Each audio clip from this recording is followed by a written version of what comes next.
কম সময়ে অল্প উপকরণ দিয়ে কিন্তু খুব সহজে মিষ্টির দোকানের মতো লাড্ডু আপনি ঘরেই তৈরি করে নিতে পারবেন। সেই সহজ সিম্পল রেসিপি শেয়ার করছি। প্রথমে চুলায় আমি প্যান বসিয়ে দিয়েছি। এখানে আমি 2 টেবিল চামচ পরিমাণ ঘি দিয়ে দিব। ঘিটা যখন গরম হয়ে যাবে এর মধ্যে দিয়ে দিচ্ছি আধা কাপ পরিমাণ সুজি, আর দিয়ে দিব এখানে 1 কাপ পরিমাণ বেসন। এখানে সুজিটা কম, বেসনটা একটু বেশি নিতে হবে। চুলার আঁচ মিডিয়াম রেখে এটাকে অনবরত নেড়ে যেতে হবে যতক্ষণ পর্যন্ত এটা একদম ভাজা জর্জরা না হয়ে যায়।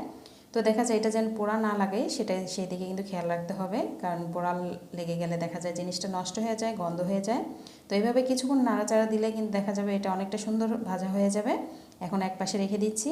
চুলায় আরেকটি প্যান বসিয়ে এখানে আমি চিনি দিয়ে দিচ্ছি পরিমাণ মতো, মিষ্টি অনুযায়ী দিয়ে দেবো কিছুটা এলাচের গুঁড়া, আর পানি দিয়ে দিচ্ছি পরিমাণ মতো। দিয়ে কিছুক্ষণ জাল করে নিব। কিছুটা যখন আঠালো হয়ে যাবে এই রসটা, তখন কিন্তু এর মধ্যে ভেজে রাখা সুজিটা দিয়ে দিতে হবে। দিয়ে অনবরত নেড়ে যেতে হবে। এখানে কিন্তু পানির পরিমাণটা একটু বেশি দিতে হবে। দেখা যাবে যেখানে সুজি আর বেসনটা যেন ভালো করে সিদ্ধ হয়ে যায় সেদিকে একটু খেয়াল রাখতে হবে। দেওয়ার পর দেখুন অনবরত নেড়ে যেতে হবে।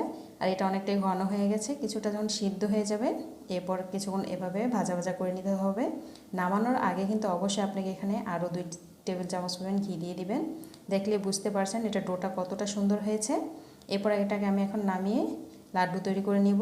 তো এরকম সহজ সহজ মজার রেসিপি দেখতে হলে অবশ্যই আমার চ্যানেল ফলোয়ার দিয়ে রাখতে হবে। সবচেয়ে সহজ সিম্পল রেসিপি শেয়ার করি যেন আপনাদের কিছুটা হলে ভালো লাগে। হাতে আমি ঘি মেখে এরপর আমি লাড্ডুগুলো তৈরি করে নিচ্ছি। দেখলেই বুঝতে পারছেন। এ তো হয়ে গেল মজাদার বেসনের লাড্ডু। কেমন হয়েছে অবশ্যই কমেন্টসে জানিয়ে দিন। আর ভালো লাগলে অবশ্যই ভিডিওটি শেয়ার করে দেবেন। এই তো এই পর্যন্ত, আল্লাহ হাফেজ।